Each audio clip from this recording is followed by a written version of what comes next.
Bonjour, bienvenue à bord. Ça va Niki? Ça va très bien.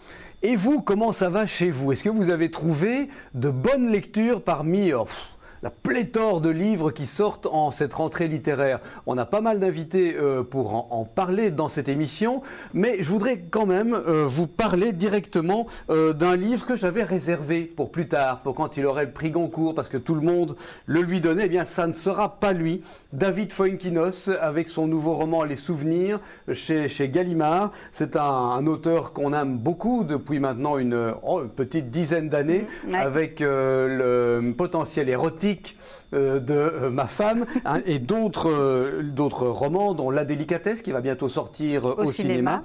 Les Souvenirs, ça marque véritablement un tournant chez David Foïnkinos. Il y a beaucoup plus de gravité. Il a passé l'échelon supérieur. Il parle de la vieillesse, des grands-parents, des parents qui prennent leur retraite, de la difficulté de parler avec ses propres parents, et aussi, c'est son cas, de la difficulté de devenir écrivain. Est-ce que ce sont des vrais souvenirs à David Foïnkinos lorsqu'il est pendant la nuit, veilleur de nuit en même temps qu'il écrit dans un hôtel? On aura l'occasion de lui demander. En tout cas, il n'a pas le Goncourt, mais il mérite véritablement vos suffrages, en tout cas que vous ouvriez ce roman qui est absolument superbe. Il y a un autre auteur avec qui on a rendez-vous chaque année pour notre plus grand plaisir, c'est Yasmina Khadra. Son nouveau roman s'appelle L'équation africaine, toujours chez Robert Laffont.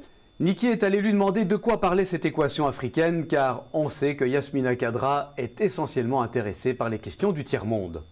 On va un petit peu situer l'histoire. Kurt est un médecin qui vit mal une séparation, plutôt sa femme l'a abandonné, et il va le faire, un voyage sur un voilier qui va l'amener bien sûr le long des côtes africaines, et aussi pour un projet humanitaire. Ce qu'il ne sait pas encore, c'est que ça va virer au cauchemar. Oui, au départ, ça a été un voyage thérapeutique. Oui. Un homme qui traverse un moment très difficile, un drame familial.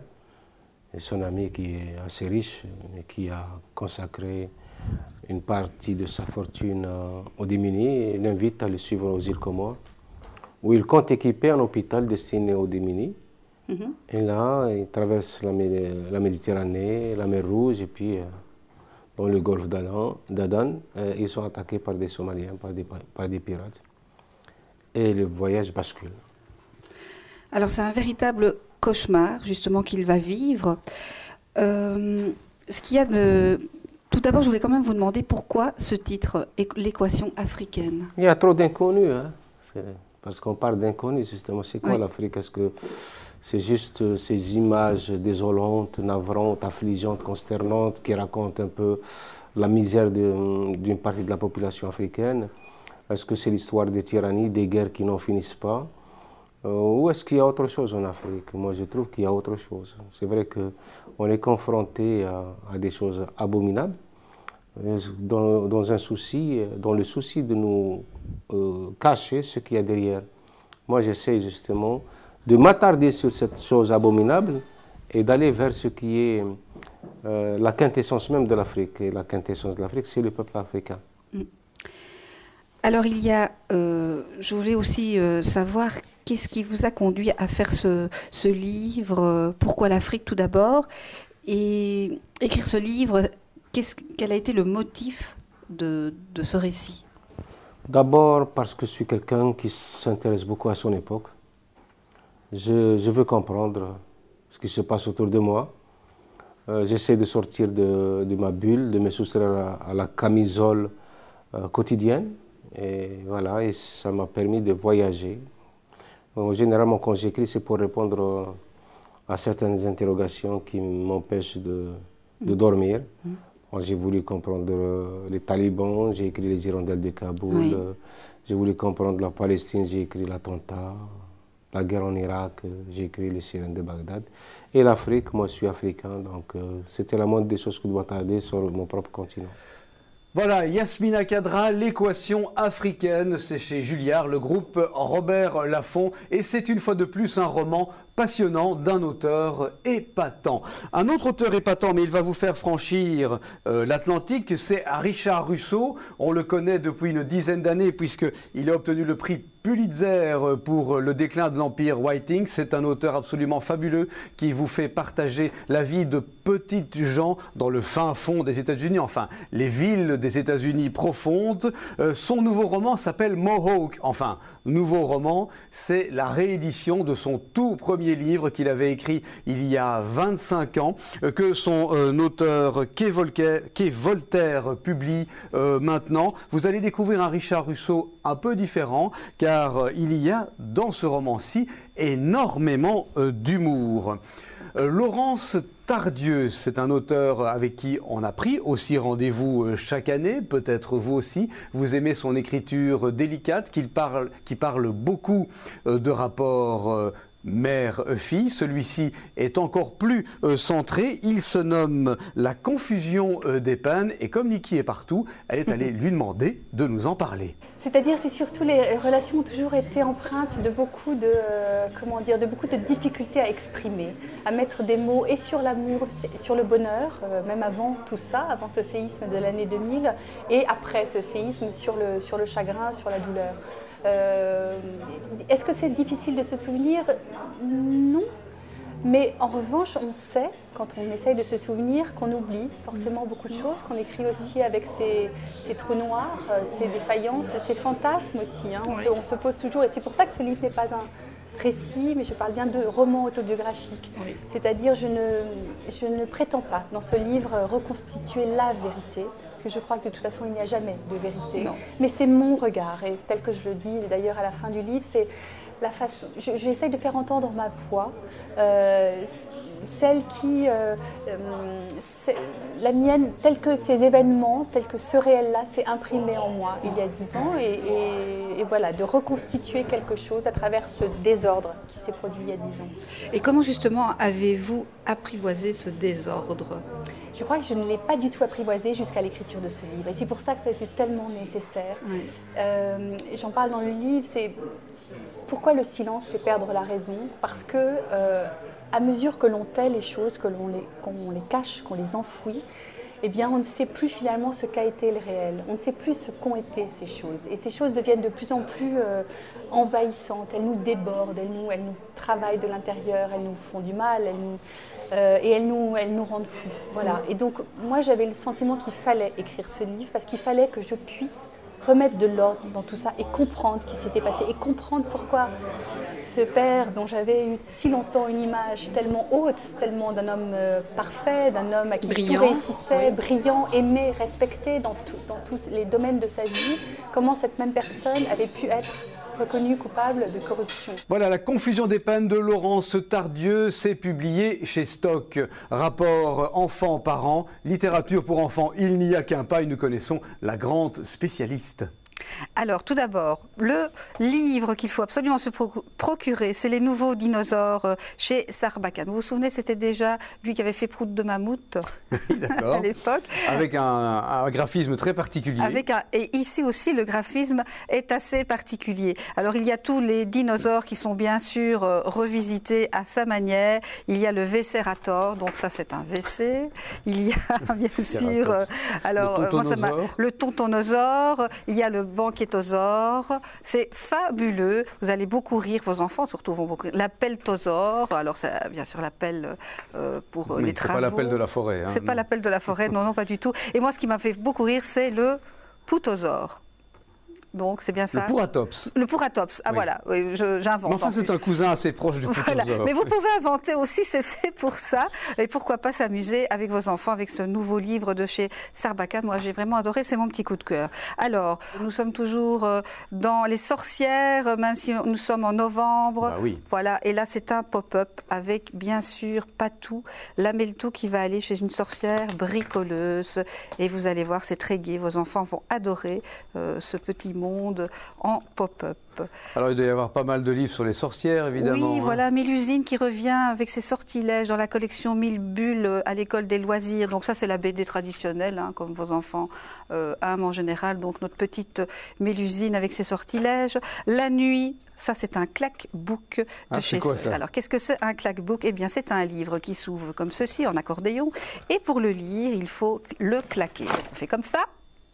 Et puis vous allez pouvoir, il n'y a pas de texte, il n'y a rien, ce n'est que des dessins, donc recto et verso, c'est très gai. Et puis quand vous avez lu cette petite histoire, l'inventez aussi, vous le refermez comme ça. Bah, ça ne fait pas un bruit d'accordéon? Oui, oui, c'est vraiment sympa, comme tout. Le claque-book, donc ça c'est chez Seuil Jeunesse. Pour une sombre nuit de tempête, là c'est encore chez Mijade. Et là c'est aussi effrayant, avec des fantômes et tout qui se baladent la nuit, des sorcières, en veux-tu, en voilà. Et bien sûr le cauchemar qui va s'installer dans cette fameuse bicoque, donc cette nuit de tempête. Et le dernier, qui est tout mignon, c'est Qui a peur du renard dans la nuit noire? Et ça, c'est chez Larousse, donc Qui a peur du noir. Eh bien, c'est une façon d'expliquer à vos enfants que la nuit, eh bien, il se passe des choses, mais ce n'est pas dangereux de dormir et ce n'est pas dangereux d'avoir peur de la nuit. Donc, c'est le petit lapin qui est affolé, le canard, la souris, le petit mouton sont terrifiés et tous se réfugient chez Petit Lapin qui, lui, n'a pas peur du noir, tout simplement. Voilà, c'est extraordinaire et encore une fois, les illustrations sont vraiment magnifique. Voilà. Il n'a pas peur du noir parce que c'est un cousin de Bugs Bunny qui, lui, n'a jamais peur de rien. Tant qu'on est dans les livres animés, il y a bien sûr la bande dessinée. Alors, je voudrais vous signaler la sortie du Spirou et Fantasio numéro 52. Je crois que si Robvel, Franquin et Gigi avaient su qu'on irait jusqu'au numéro 52, ils auraient été bien étonnés. Ça s'appelle La face cachée du Z. Ça se passe sur la face cachée de la Lune, un peu comme le Transformer 3 qu'on vient de voir au cinéma. Il ressuscite un peu l'esprit de Franquin, Johan et Vellman. Je vous propose d'ailleurs d'en découvrir quelques images. Zorglup avec beaucoup d'humour, Zorglup qui se fait avoir par d'autres méchants, encore plus méchants que lui. Ça nous rappelle d'ailleurs l'ombre du Z. Donc c'est chez Dupuis. Je vous signale aussi la sortie d'une BD qui est épatante chez Delcourt. Ça s'appelle Les ombres du c'est qu'on doit à la plume d'Isabelle Detemps. Ça va vous rappeler un peu les Alix version moderne. Moi, j'ai adoré. Et encore une guerre des boutons. Cette fois, c'est chez La Martinière. Une version beaucoup plus libre de Gabella, Vernet et Caz. Il aime aussi la BD et le roman noir. Michel Quin, c'est quelqu'un qui nous a éblouis il y a quelques années avec ses effroyables jardins que vous avez probablement vus au cinéma avec un casting éblouissant. Son nouveau roman s'appelle Les Amants de Francfort, qu'il publie chez Héloïse d'Ormesson, mais il publie également un autre roman, Close Up, aux éditions La Blanche. Niki, évidemment, la grande globe-trotter n'a pas peur des écrivains qui habitent dans la région du Nord, puisque Michel Quin est de Lille. Elle est allée lui demander de nous parler de ses nouveaux livres. Alors l'idée de base, c'est très banal. À la fin d'un repas, Gilles Cohen-Solal, le compagnon d'Héloïse d'Ormesson, oui, me dit, moi je vais aller à Francfort la semaine prochaine et je suis sûr d'y retrouver des gens qui ne sont amants qu'une semaine par an à l'occasion de la Bourg-Messeux, de la foire du livre à Francfort. C'est bien lui, ça. Voilà. Et donc, voilà, je dis, voilà, tu as le titre d'un roman, Les Amants de Francfort, et puis tu as le début. Et il me dit, écris-le. Ce que j'ai fait. Alors, évidemment, j'ai rajouté dès le début un peu de piquant, parce qu'il y a non seulement Vincent, jeune éditeur français, et Léna, enfin Florent, pardon, je dis Vincent, Florent, et Léna, jeune éditrice allemande, qui deviennent allemands, mais il y a aussi un autre couple interdit, adultérin, qui lui se fait tuer dans une chambre voisine. Voilà. Donc on a les deux côtés de l'héritage historique. C'est l'héritage historique de l'antagonisme entre l'Allemagne et la France, qui est dépassé par le biais de l'amour, de la liaison, ou alors qui finit dans le sang. Alors, c'est vrai qu'au moment où ils vont devenir amants, il se passe un meurtre, oui, dans cet hôtel. Mais ça, c'est authentique. Oui, en plus. Oui. Le personnage principal, donc Florent, est éditeur. Pour avoir choisi le monde de l'édition, est-ce que c'est un milieu qui vous intrigue pour avoir écrit sur ce sujet? Oh, ça ne m'intrigue pas parce que désormais je le connais bien. Ça veut dire que je connais les coulisses. Ça montre à part, on peut le C'est dire. Mais comme tous les mondes professionnels, c'est très particulier. Ça a ses codes, ça a ses usages, ça a ses coutumes, ça a ses instincts. Et puis il y a tout un bestiaire qui gravite là autour. Mais c'est comme le monde des aigles ou le monde des hippopotames ou le monde des éléphants. Hein. Quand on vit en troupeau comme ça, il se passe des choses. Il se passe des choses. Alors vous mêlez deux de vos passions, l'intrigue et le rebondissement, l'histoire, parce que vous aimez bien les rebondissements. Hein. Oui, bah, il faut bien. En même temps, je me mets à la place du lecteur, que je suis aussi. J'aime bien dans un livre qu'il se passe des choses, quand même, que l'histoire change tout à coup de direction et que je me dise « Ah, ça, j'avais pas vu, ah, ça, je découvre, ça ». J'aime bien rester quand même un enfant. Quand un peu comme un jeu de piste. Comme un jeu de piste, comme quand on lisait des romans d'aventure de Paul Féval ou de Dumas, sauf que là, c'est en un seul épisode. Voilà, c'était Michel Quint, donc son nouveau roman s'appelle Les Amants de Francfort et la réédition de Close-Up, un livre à l'époque où il publiait des romans noirs qui se passent dans le nord de la France. Si vous n'avez jamais découvert Michel Quint, c'est l'occasion. C'est véritablement un de nos grands auteurs contemporains. Je vais vous quitter avec Niki. Bien sûr, on vous souhaite une bonne semaine de lecture avec Harlan Coben. C'est un des grands auteurs à suspense américain. Vous l'adorez, vous l'achetez et le lisez en masse sans laisser d'adresse. Un roman qui a eu un succès considérable à sa sortie, donc vient de paraître en poche, un tout petit prix chez Pocket. Harlan, Niki et moi, on vous souhaite donc une très bonne semaine et on vous retrouve même jour, même heure, au même endroit pour d'autres nouveaux conseils de lecture. D'ici là, n'oubliez pas que lire est un plaisir et aussi on vous souhaite une belle évasion sur Liberty TV.